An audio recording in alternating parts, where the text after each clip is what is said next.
ایک اتنے بڑے بزرگ تھے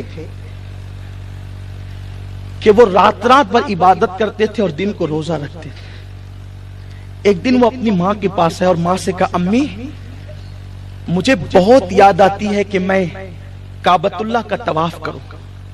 کعبے کی بہت یاد آ رہی ہے, روضہ رسول کی یاد آتی ہے, میں جانا چاہتا ہوں. ماں نے کہا بیٹا میری خدمت کے لیے تیرے سوا اور کون ہے؟ اگر تو چلا جائے گا تو میری خدمت کون کرے گا؟ اس لیے میں تجھے اجازت نہیں دیتی, تو نے نہیں جانا. اب انہوں نے یہ سنا رک گئے. پھر دل میں خیال آیا کہ ماں منع کر رہی ہے لیکن جانا تو نیک کام کے لیے نا, کعبۃ اللہ کی حاضری کے لیے جانا. اگر لوگ برا نہیں مانے تو میں ان کو یہ بات بھی کہنا چاہتا ہوں, آج لوگوں نے تبلیغ کے ایسے طریقے نکال لیے, ماں باپ گھر میں سسکتے ہیں اور بیٹا کبھی 40 دن کے لیے جا رہا ہے, کبھی 4 مہینے کے لیے جا رہا ہے, کبھی 1 سال کے لیے جا رہا ہے. کہاں جا رہے کا؟ دین کی تبلیغ کے لیے.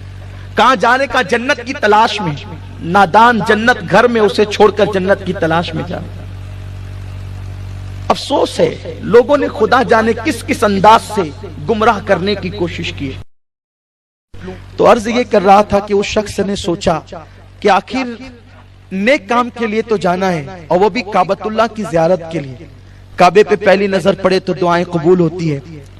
وہ شخص ماں کی اجازت کے بغیر نکل گئے اور ان کا پلان یہ تھا کہ وہ دن بھر سفر کریں گے اور رات کو جہاں رکیں گے پوری رات عبادت کریں گے. اس شان سے وہ کعبۃ اللہ شریف تک پہنچتے پہنچتے سفر کریں گے.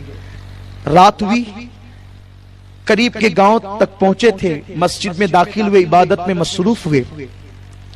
اسی رات اس گاؤں کے اندر چور آیا اور چوری کرتے ہوئے کسی نے اس کو دیکھ لیا تو اس نے شور مچایا, چور چور. لوگ اٹھے اور اس کے پیچھے بھاگے. وہ چور آیا مسجد کی گلی میں اور خدا جانے کہاں چھپ گیا. لوگوں کو یہ شبہ ہوا کہ یہ مسجد کے اندر داخل ہوا. جب لوگ مسجد میں داخل ہوئے تو دیکھا کہ ایک بندہ سجدے میں رو رہا ہے. ادھر وہ بندہ سجدے میں رو رہا ہے, ادھر ماں نے رات کے وقت ضرورت پڑی تو آواز لگائی بیٹا کہاں ہو. جب کوئی آواز نہیں آئی تو دل میں خیال آیا کہ وہ چلا گیا. زبان سے بات نکلی اللہ میری اجازت کے بغیر گیا ہے, کعبے تک پہنچنے نہ پائے. ماں کی زبان سے یہ جملے نکلے, میری اجازت کے بغیر گیا ہے, کعبے تک پہنچنے نہ پائے. ادھر ماں یہ کہہ رہی ہے, ادھر وہ سجدے میں رو رہے ہیں, اپنی مغفرت کے لیے رب کی بارگاہ میں گڑ گڑا رہے ہیں, اللہ کی عبادت میں مصروف ہیں. ایسی حالت میں لوگ اندر داخل ہوئے, سجدے میں دیکھا, سجدے سے اٹھایا, اجنبی چہرہ تھا. لوگ سمجھے یہی چور ہے, خوب مارا اور مار کر کے کہا پہلے تو چوری کی اور جب پکڑانے کی باری آئی تو سجدہ کر کے سجدے کو بدنام کرتا ہے, لوگوں کو دھوکہ دیتا ہے. پکڑ کر کے جمع کرا دیا. صبح کو قاضی کے پاس لے گئے, دربار سجا تو کہا کہ اس چور کی سزا کیا ہے کہ جو چوری کرتا ہے وہ پکڑے جانے کے خوف سے سجدہ کرتا ہے اور سجدے کو بدنام کرتا ہے. قاضی نے کہا اس کے ہاتھ کاٹو, پیر کاٹو, اس کی آنکھیں نکال لو. ہاتھ کاٹے, پیر کاٹے, آنکھیں نکال لی. اور پھر قاضی نے کہا اعلان کرو جو چوری کرے اور سجدے کو بدنام کرے, سجدے کی آڑ میں اپنے آپ کو بچائے, اس کی سزا یہی ہے.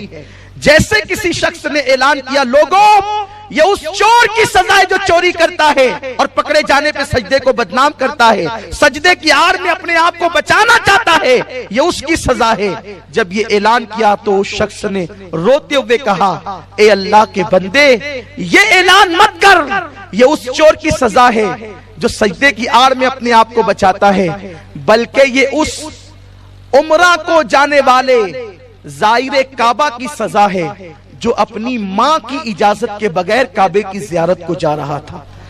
بات دل سے نکلی, دل میں اتری. لوگوں نے دیکھا تو پہچانا, ارے یہ تو قریب کے گاؤں کے فلاں بزرگ ہے اور لوگ ان کو بہت عقیدت کی نگاہ سے دیکھتے ہیں. اگر ہمارا یہ عمل ان لوگوں کو پتا چل گیا وہ ہمارے گاؤں کی اینٹ سے اینٹ بجا دیں گے. انہوں نے فوراً خاموشی سے ان کو اٹھایا اور دوسری رات اٹھا کر کے لے جا کر ایک علاقے میں ان کو ڈال دیا, اندازے سے کہیں بھی لے جا کر اس گاؤں میں ڈال دیا. ابھی ڈالا, یہ چیخنے لگے, بھوک لگی تھی, کوئی ہے مجھے کھانا کھلانے والا. قریب کے گھر سے آواز آئی اے فقیر ہاتھ بڑھا تاکہ میں تجھے کھانا دوں. انہوں نے کہا کہ مائی میرے ہاتھ کٹے ہوئے ہیں, میں کیسے ہاتھ بڑھا سکتا ہوں. تو کہا چل کر کے آتا کہ میں تیری جھولی میں کھانا ڈال دوں. تو کہا کہ مائی میرے پیر بھی کٹے ہوئے ہیں, میں چل بھی نہیں سکتا. تو کہا تو اجنبی ہے, نامحرم ہے, میں تیرے سامنے کیسے آ سکتی ہوں؟ تو کہا مائی میری آنکھیں بھی نکلی ہوئی ہے, مجھے بس کھانا کھلا دے. جیسے گھر سے وہ خاتون باہر نکلی, کیا دیکھا کہ وہ کوئی اور نہ تھا, وہ انہی کا بیٹا تھا جو اجازت کے بغیر کعبۃ اللہ کی حاضری کے لیے جا رہا تھا.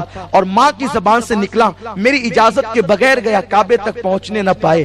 اور پھر ان کا یہ حال دیکھا, کہا بیٹا تو, ماں تھی, ممتا تھی, برداشت نہ کر سکی. ماں نے کہا یہ تیرا حال کیسے ہوا؟ تو انہوں نے کہا ماں تمہاری اجازت کے بغیر کعبے کی زیارت کے لیے جا رہا تھا, اس لیے میرا یہ حشر ہوا. ماں تھی, تڑپتا دیکھ کر برداشت نہ کر سکی, ہاتھ اٹھا کر دعا کیا, اے اللہ اب اس تکلیف میں نہ اسے رکھ نہ مجھے رکھ, اسے بھی اٹھا لے, مجھے بھی اٹھا لے, تاکہ یہ دکھ اس کا بھی ختم ہو جائے اور میرا بھی ختم ہو جائے. بس دعا ابھی مکمل نہ ہوئی تھی, یہ بھی زمین پہ گری اور ان کی بھی روح پرواز کر گئی. میرے پیارے آقا صلی اللہ علیہ وسلم کے پیارے دیوانوں, ماں منع کرے کعبے کو جانے والے کا یہ انجام ہوتا ہے. تو جو لوگ ماں کے منع کرنے کے بعد ناجائز لڑکیوں سے دوستی کر رہے ہیں, پسند کی شادیاں کر رہے ہیں, زنا کے اڈوں پر, جوؤں کے اڈوں پر, کھیل کود میں جا کر کے اپنا وقت برباد کر رہے ہیں, ان کا انجام کیا ہوگا؟ اللہ ہم سب کو اپنے ماں باپ کی قدر کی توفیق عطا فرمائے, ماں باپ کی دعائیں لینے کی توفیق عطا